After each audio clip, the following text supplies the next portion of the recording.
നമസ്തേ.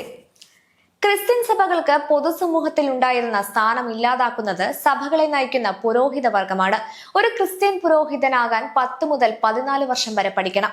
പല സഭകൾക്കും പലതാണ്. ഇക്കാലയളവിൽ ഇവർ പഠിക്കുന്നത് ബൈബിൾ മാത്രമല്ല, ചരിത്രം, തത്വശാസ്ത്രം, യുക്തിചിന്ത, ധാർമ്മികത, വിദേശ ഭാഷകൾ എന്ന് തുടങ്ങി ഭക്ഷണം കഴിക്കുമ്പോൾ പാലിക്കേണ്ട മര്യാദകളും ശീലങ്ങളും അടക്കം പഠിക്കും. അങ്ങനെയുള്ള ഇവരിൽ പലരും സോഷ്യൽ മീഡിയയിലൊക്കെ എഴുതുന്ന വിവരക്കേടുകൾ കണ്ടാൽ നാണക്കേട് തോന്നും. കള്ളപ്പണ ഇടപാടിൽ കേസുണ്ട്, കേസ് എടുക്കാതിരിക്കാൻ 15 ലക്ഷം രൂപ വേണമെന്ന് തട്ടിപ്പുകാർ ഫോണിൽ കൂടി പറഞ്ഞപ്പോൾ 15 ലക്ഷം രൂപ എടുത്തു കൊടുത്ത ബിഷപ്പുമാർ ഒക്കെയാണ് നമുക്കുള്ളത്. അനധികൃത കുടിയേറ്റവും നിയമപരമായ കുടിയേറ്റവും എന്താണെന്ന് മനസ്സിലാക്കാൻ വിവരമില്ലാത്ത ഒരു ബിഷപ്പ് സോഷ്യൽ മീഡിയയിൽ പോസ്റ്റ് ഇട്ട് പരിഹാസം ഏറ്റുവാങ്ങുന്നത് കഴിഞ്ഞ ദിവസം നമ്മൾ കണ്ടു. ഇപ്പോഴത്തെ FCRA ഭേദഗതി നിയമത്തിനെതിരെ ഇവർക്ക് കേന്ദ്ര സർക്കാരുമായി പിൻവാതിൽ ചർച്ച നടത്തി പരിഹരിക്കാൻ കഴിയുമായിരുന്നു. പക്ഷേ ഇവർ കരുതി ക്രിസ്ത്യൻ വോട്ട് ബാങ്ക് കാണിച്ച് പേടിപ്പിക്കാമെന്ന്. കേന്ദ്ര സർക്കാരിന് നേരെ വെല്ലുവിളി, പരിഹാസം, ഭീഷണി അതിപ്പോൾ ഇരവാദമായി മാറി. കേന്ദ്ര സർക്കാർ ആകട്ടെ എന്താണ് FCRA നിയമമെന്നും അതുവഴി എന്തൊക്കെ ചെയ്യാമെന്നും കൃത്യമായി ജനങ്ങളിൽ എത്തിക്കാനും ഈ സാഹചര്യം നന്നായി ഉപയോഗിച്ചു. അതോടെ ക്രിസ്ത്യൻ സഭകളുടെ വിശ്വാസ്യതയ്ക്ക് മുഴുവൻ തിരിച്ചടിയാണ് നേരിട്ടത്. വിദേശ ഫണ്ട് വാങ്ങുന്ന ഇന്ത്യയിലെ സംഘടനകൾക്ക് അനുവദനീയമായ 105 പ്രവർത്തനങ്ങളുടെ പട്ടികയിലുള്ളത് പ്രകാരം വിദേശ ഫണ്ട് വാങ്ങി വിദ്യാഭ്യാസ സ്ഥാപനങ്ങൾ തുടങ്ങാം, ആശുപത്രികൾ തുടങ്ങാം, അനാഥാലയങ്ങൾ നടത്താം. അങ്ങനെ ഏതുതരം സേവനങ്ങളും തുടർന്ന് ചെയ്യാം. ഇതൊന്നും ചെയ്യരുതെന്ന് കേന്ദ്ര സർക്കാർ ഒരു NGOകളോടും പറഞ്ഞിട്ടില്ല. ഈ നിയമം വിദേശ ധനസഹായം വാങ്ങുന്ന എല്ലാ മതസംഘടനകൾക്കും ബാധകമാണോ? അതെ.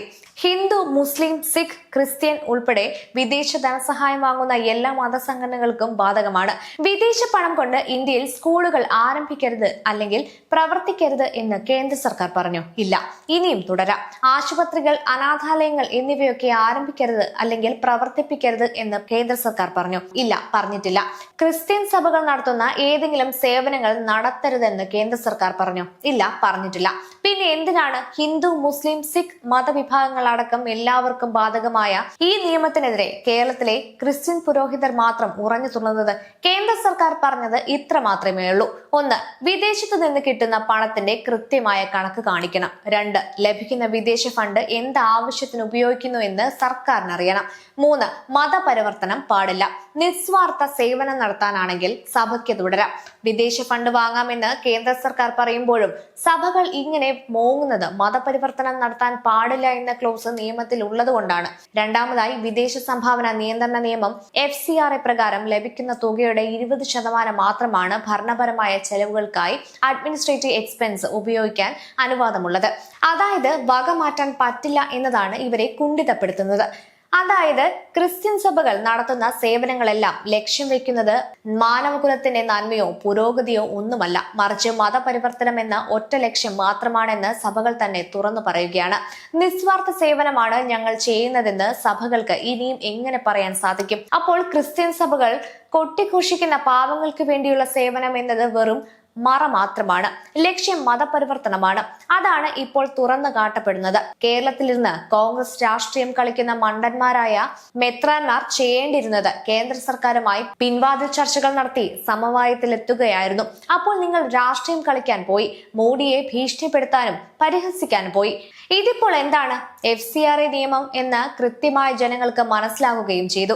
ക്രിസ്ത്യൻ സഭകളുടെ സേവനം എന്നത് മതപരിവർത്തനത്തിന് വേണ്ടിയുള്ള മറ മാത്രമാണെന്ന് ക്രിസ്ത്യൻ സഭകളെ കൊണ്ട് തന്നെ തുറന്നു കാട്ടുകയും ചെയ്തു. ആളറിഞ്ഞ് വെല്ലുവിളിക്കണം. കേരളത്തിൽ പോലും BJPക്ക് ഏതാണ്ട് 30 ലക്ഷം വോട്ടുകൾ ഉണ്ട് എന്നോർക്കണം. നിങ്ങളെ കൊണ്ടൊന്നും കൂട്ടിയാൽ കൂടില്ല പിതാക്കന്മാരെ. നിങ്ങൾ ഇത്രയും വിഡ്ഢികളായി പോയല്ലോ. അല്പം പോലും ദീർഘവീക്ഷണമില്ലേ നിങ്ങൾക്ക്? ഞങ്ങൾ നടത്തുന്ന നിസ്വാർത്ഥ സേവനങ്ങൾ എന്ന സ്ഥിരം ക്ലീഷേ ഇനി പറയുമ്പോൾ പൊതുസമൂഹം ക്രിസ്ത്യൻ സമൂഹത്തെ നോക്കി പരിഹസിക്കും. സഭ നേതൃത്വത്തിന് വിവരം വെക്കാനാണ് ക്രിസ്തുമത വിശ്വാസികൾ പ്രാർത്ഥിക്കേണ്ടത്.